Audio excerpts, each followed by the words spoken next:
There are three common types of eating disorders. The first is anorexia, the second is bulimia, and the third is called EDNOS, which stands for eating disorders not otherwise specified.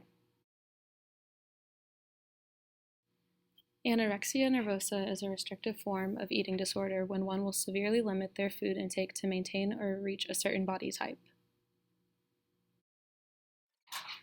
Bulimia nervosa is a binge eating form of eating disorder when one will overeat, then take actions such as vomiting, catharsis, intense exercising, or fasting to cancel out the effects of overeating. Despite women being more prone to developing eating disorders, there was no difference between males and females as far as the effects it has socially, academically, or mentally. Eating disorders have affected 3% of the U.S. population, which is about 8 million people. Among American women, 0.9% suffer from anorexia, 1.5% suffer from bulimia, and 2.8% of American adults suffer from binge eating disorder, which would be considered EDNOS.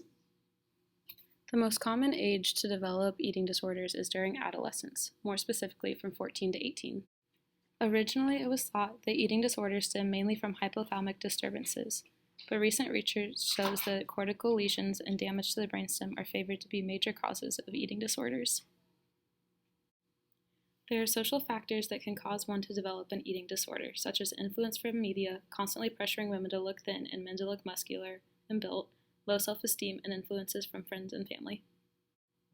Eating disorders can cause one to become socially isolated. There are many cases where the family doesn't cope well. Some report feeling trapped, and others had nervous and physical breakdowns while feeling like they could no longer cope. As the prevalence for eating disorders rise, we need to be aware of the red flags and catch it early on.